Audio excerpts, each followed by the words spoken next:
Les manifestants italiens ont une fois de plus lancé le défi le plus audacieux et le plus déterminé contre l'arrogance sioniste, affrontant les supporters de football israéliens et faisant évoluer leurs manifestations vers des actions directes. Après que des informations ont inondé les réseaux sociaux selon lesquelles Israël avait repris les bombardements sur Gaza malgré le cessez-le-feu.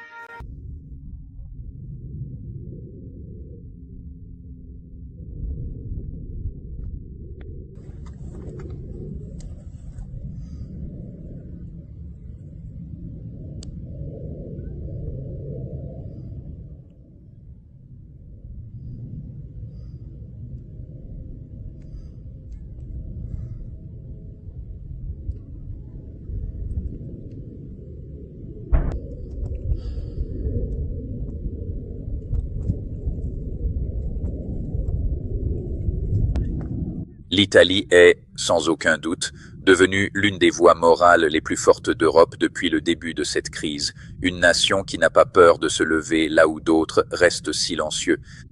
Lors de la crise de la flottille Sumud, les Italiens ont organisé ce qui reste la plus grande manifestation pro-Palestine de l'histoire européenne, un boycott à l'échelle industrielle qui a vu les rues de Milan, Rome et Naples se transformer en mer de résistance. Mais cette nouvelle vague de protestation porte les choses à un tout autre niveau. Elle vise la mobilité d'Israël, son image et sa participation sportive, une action qui frappe directement au cœur de sa machine de propagande mondiale. Avant de plonger dans ces scènes enflammées, il vaut la peine de revenir brièvement à Gaza, où, seulement quelques jours après que le criminel de guerre Benjamin Netanyahou a signé un accord de cessez-le-feu, Israël a une fois de plus prouvé qu'aucune trêve avec un régime sioniste ne peut jamais être digne de confiance. Sous prétexte de riposter à des tirs de chars prétendument lancés par des combattants de Gaza, l'armée israélienne a déclenché de nouveaux bombardements, une affirmation qui, comme toujours, reste non vérifiée et probablement orchestrée par des groupes parrainés par Israël, cherchant à fabriquer un prétexte pour relancer la guerre.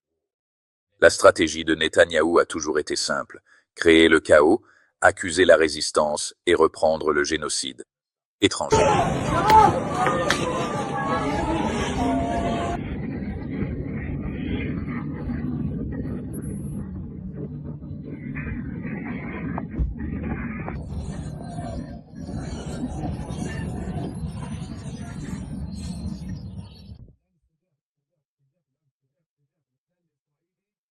Après avoir examiné de nombreux rapports et recoupé les données en ligne, il est maintenant plus clair qu'Israël a délibérément orchestré cette escalade. Il a utilisé son réseau de collaborateurs armés à l'intérieur de Gaza, des gangs qui pillaient l'aide humanitaire et semaient l'insécurité afin de provoquer la confusion et de discréditer le mouvement de résistance révolutionnaire qui avait commencé à purger ces éléments criminels. La haute direction des forces de défense de Gaza a officiellement nié toute implication dans l'incident de Rafah, où Israël a affirmé que ses troupes avaient été attaquées à l'aide de RPG et de tirs de sniper. Fait frappant, l'attaque présumée a eu lieu dans une zone entièrement sous contrôle de l'armée israélienne, et pourtant, les représailles ont visé des civils, des tentes et des abris de fortune situés à des kilomètres de toute ligne de front. Alors que les images de cette dernière atrocité circulaient, l'Italie s'est embrasée. Les villes ont explosé en marche, en colère et en flammes. Les rapports ont commencé à affluer. Des navires liés à Israël ont été incendiés dans un port. Des bus de supporters du Maccabi Tel Aviv ont été attaqués par des foules furieuses réclamant justice pour Gaza. Lorsque le porte-parole de Netanyahou a affronté les médias, sa réponse a été aussi creuse qu'on pouvait s'y attendre, balbutiant des mensonges et des excuses, tandis que le monde voyait une fois de plus tomber le masque de l'hypocrisie. Prenez un instant pour aimer et partager cette vidéo afin que l'algorithme de YouTube ne puisse pas enterrer la vérité sur la violation flagrante du cessez-le-feu par Israël, et abonnez-vous si ce n'est pas déjà fait. Soutenez un journalisme honnête qui refuse de se plier à la censure. Puis-je vous demander quelle menace était-ce? Quelle menace représentaient les 6 Palestiniens, 6 Gazaouis, abattus par l'armée israélienne l'autre jour, juste au moment où l'accord de cessez-le-feu entrait en vigueur? Cet incident a eu lieu. Nos troupes s'étaient repliées jusqu'à ce qu'on appelle la ligne jaune. Ils ont avancé vers nos troupes. Des tirs de sommation ont été effectués. Des avertissements verbaux ont d'abord été donnés. Des tirs de sommation ont été tirés dans leur direction. Ils ont continué à avancer vers nos troupes. Et pour cette raison, nos troupes, afin d'assurer leur propre sécurité, ont dû ouvrir le feu. Mais je peux vous garantir que toutes les mesures ont été prises pour s'assurer qu'ils étaient bien conscients qu'ils représentaient une menace pour nos troupes. Les lignes de démarcation concernant les zones de repli de nos troupes sont désormais très claires. Mais quelles menaces Ont-ils posé? S'il existe des preuves d'une menace, quelle était cette menace? Était-il armé? Je ne sais pas, des bombes, peu importe. Quelle menace représentait-il? Ils représentaient une menace pour la vie de notre peuple, de nos soldats. Quelle manière Au total, 915 de nos soldats ont combattu? Dans cette guerre. Et vous me demandez quelle menace les Garzen représentaient pour eux. Et je pense que c'est un peu naïf. Mais avaient-ils des armes? S'ils se promènent avec, je peux comprendre que cela représente une menace. S'il y a des gens qui s'approchent de nos soldats, qu'on leur dit de ne pas avancer et qu'ils continuent à avancer de manière menaçante, le devoir des soldats israéliens et de nos commandants est de nous défendre, et c'est précisément ce qui s'est passé. N'oublions pas ce que fait le Hamas en ce moment dans les rues. Le Hamas n'a pas changé. Ce sont toujours les mêmes djihadistes. Ils ne sont pas devenus des artisans de paix norvégiens. C'est une organisation djihadiste avec les mêmes objectifs. De nouvelles images montrent des enfants blessés portés à travers la fumée et le chaos, rappel obsédant que même sous cessez-le-feu, les civils de Gaza ne sont jamais en sécurité. L'armée israélienne agit en toute impunité, attaquant à volonté, chaque prétexte mineur devenant une justification pour un nouveau massacre. Les petits hommes verts de Netanyahou, comme certains appellent les soldats de Tsahal qui rôdent encore dans les ruines de Gaza, semblent déterminés à provoquer l'effondrement total de la trêve, avant même qu'elle ne se stabilise, s'assurant que la machine d'occupation continue de se nourrir de sang et de peur. Nous avons une capacité officielle de 110 lits et nous avons constamment été proches de 170 patients ces dernières semaines. Cette soi-disant ligne jaune, Caroline, pour l'instant, ce n'est qu'une ligne sur une carte militaire. Elle n'est pas clairement matérialisée sur le terrain. À quel point cela s'avère-t-il dangereux? Aux urgences de l'hôpital Al-Aqsa que nous soutenons là-bas, nos médecins me disent qu'ils continuent de recevoir des patients qui, en effet, s'approchent trop près de cette ligne. En plus de cela, les autres blessures que nous continuons de voir concernent des personnes qui retournent chez elles, y compris des enfants, et ramassent des objets qu'elles ne connaissent pas. Il s'avère que ce sont des engins explosifs non identifiés qui explosent dans leurs mains lorsqu'ils les touchent.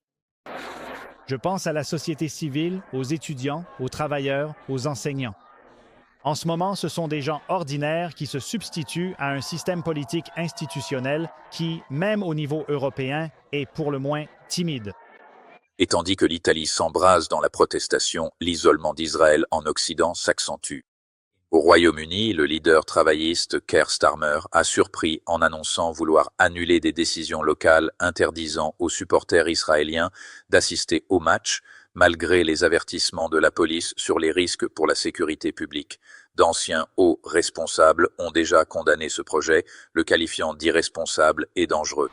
Vous admettez donc utiliser la sécurité pour faire passer un message anti-israélien? Absolument pas, bien au contraire. Toute équipe de football israélienne devrait être exclue des tournois de football, n'est-ce pas? C'est ma position. Mais il y a un véritable aspect lié à la sécurité, qui n'a pas été décidé par moi, mais par des experts indépendants ici à Birmingham. Et ensuite, que le Premier ministre qualifie cette décision d'antisémite est malhonnête et honteux. À Udine, où l'Italie affrontait Israël lors d'un match de qualification pour la Coupe du Monde, l'atmosphère était électrique et volatile.